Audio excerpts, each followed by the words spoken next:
To be honest, I thought about doing my own set of headphones, or Maiden set of headphones, 4 or 5 years ago probably, maybe more. I tested 30, 40, 50 different types of headphones in different, stores and all over the place. And I couldn't really find a set of headphones which really represented what I wanted to hear for Maiden music, for rock music in general. Basically, I just happened to mention it to a friend called Mark Cheffins, who works for Onkyo. So I actually gave him a pair of Onkyo headphones that we make. Left it for about 3 months because he was on tour at the time. The Onkyo headphones that I heard at the time, they weren't really 100% ballpark at all where I wanted to be, but they did have a few elements in there, a few frequencies which some of the other headphones that I listened to didn't have, so I thought it was a good starting point. He actually phoned me up and said, they're good, they're not quite there, I don't know what to do. And I just turned around and said, I can make them for you. We sit down, you and me design the sound and the characteristics, and then we can put them into production. Steve's vision of the headphones was always, from the start of the project to the end of the project, fixed and really, really clear.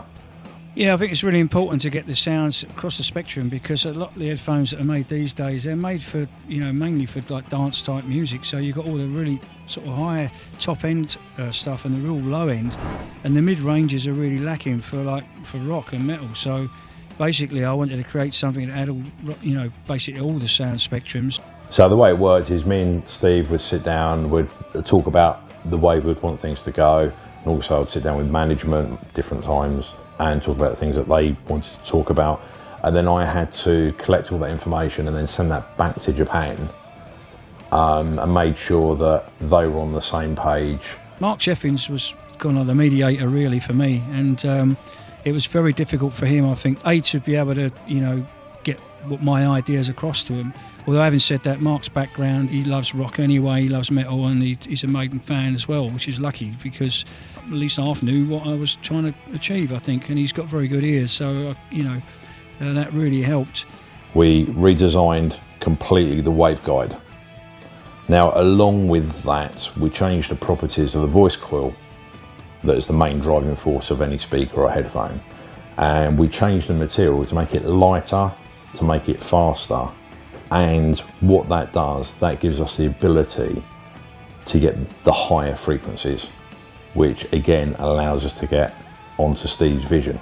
That was a complete breakthrough point. Once we've done that part, everything fell into place. Another difference we decided to make was silver plates in the connection point. Now, a lot of manufacturers use gold, but we decided that because silver is one of the best contacts on the planet as regards to conductivity of electricity, silver does not add any characteristics into the sound.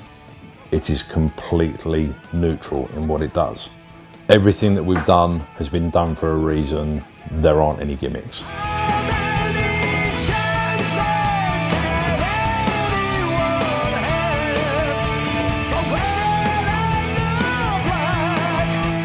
Well, the time that I really knew we were onto something was after I sent the equalised files over to Japan, because what I did was, using a reference track, I created digitally what I thought Steve wanted. We made a breakthrough when one of the Japanese guys, the tech guy, came over, and we were able to do some tests kind of there and then really. I basically asked for certain things and he would go away and beaver away, and we ended up really very, very close to what I wanted.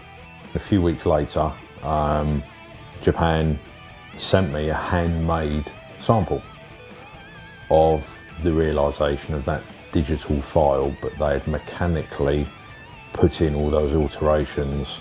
I put them on and I listened to some music that I personally use as reference tracks, and my mouth dropped. It was like bingo, and we got there and the sound was just, I was like, this is what I want. My jaw hit the floor of how open and dynamic and powerful and just how awesome these were. I'm really happy with the end result, and that's the main thing, and I'm sure they are as well. It's not a normal set of headphones with Eddie slapped on it, like some people will just get a make of something and slap their name on it and then that's it. we've come up with an end result that stands out on a shelf.